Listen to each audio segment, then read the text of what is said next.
నేను ఒక రెస్టారెంట్లో ట్రై చేసిన ఈ స్టార్టర్ని నాకు రెసిపీ తెలియకపోయినా ఆ టేస్ట్ని రీకలెక్ట్ చేసుకొని యాజ్ ఇట్ ఈజ్ రీక్రియేట్ చేశాను.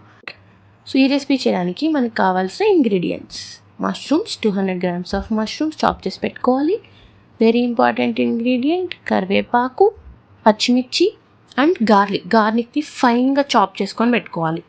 అలాగే ఆనియన్స్ని కూడా చాలా ఫైన్గా చిన్న చిన్న పీసెస్ లాగా చాప్ చేసి పెట్టుకోవాలి. ఒక ప్యాన్ పెట్టుకొని దాంట్లో బటర్ వేసుకోవాలి. నా దగ్గర యాజ్ ఆఫ్ నౌ ఇప్పుడు ఇంట్లో బటర్ లేదు అని చెప్పని నేను ఇంట్లో మీగడ ఉందన్నమాట. సో మీగడ వేసి చేశాను. మీగడ వేసుకొని ప్యాన్లో అండ్ కొంచెం కావాలంటే 1 స్పూన్ ఆఫ్ ఆయిల్ వేసుకోవచ్చు, ఆర్ మీ దగ్గర బటర్ లేకపోతే ఘీ కూడా వేసుకోవచ్చు. సో వేసుకొని మష్రూమ్స్ వేసేసి మంచిగా మూత పెట్టేసి మష్రూమ్స్ని బాగా కుక్ అవనివ్వాలి. మష్రూమ్స్ నుంచి వాటర్ రిలీజ్ అవుతుంది. ఆ వాటర్తోనే మష్రూమ్స్ చాలా మంచిగా కుక్ అయిపోతాయి. మా ఇంట్లో వాళ్ళందరికీ అండ్ మా ఎక్స్టెండెడ్ ఫ్యామిలీకి కూడా ఈ స్టార్టర్ అయితే చాలా అంటే చాలా నచ్చింది. It's one of the favourite foods అనమాట. మష్రూమ్స్లో ఉన్న వాటర్ అంతా వెళ్ళిపోతే మష్రూమ్స్ మంచిగా కుక్ అయిపోయినట్టే. సో ఆ వాటర్ అంతా అయిపోయిన తర్వాత వాటిని తీసుకొని పక్కన పెట్టుకోండి. ఇప్పుడు ఏం చేస్తారు అంటే అదే ప్యాన్లో మళ్ళీ కొంచెం బటర్ వేసుకొని, నా దగ్గర లేదని చెప్పాను కదా, సో మీగడ వేసుకున్నాను.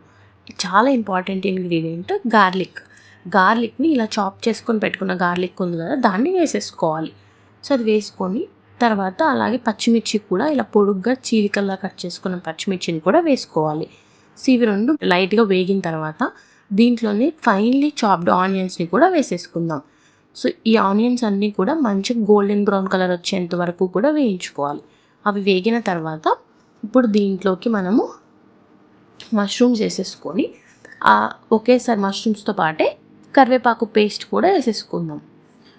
మేబీ ఒక 6 డబ్బాలు అట్లా తీసుకొని వాటి నుంచి కరివేపాకు తీసి ఆ కరివేపాకును అంతా కూడా ఏం చేయాలంటే ఒక జార్లో వేసుకొని వితౌట్ వాటర్ దాన్ని మనం మిక్సీ పట్టుకోవాలి. It is very important. కరివేపాకు పచ్చివాసన పోయేంత వరకు వేయించాలి. కరివేపాకు పచ్చివాసన పోయిన తర్వాత ఇప్పుడు మనము ఫైనలీ క్రష్ చేసుకున్న క్యాష్యూస్ని దీనిలో వేసేసుకుంటాం.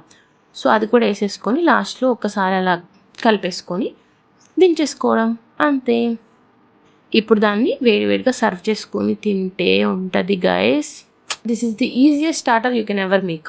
అందరూ ట్రై చేసి ఎలా ఉందో కమెంట్స్లో చెప్పండి. Thank you for watching. Subscribe for more such videos.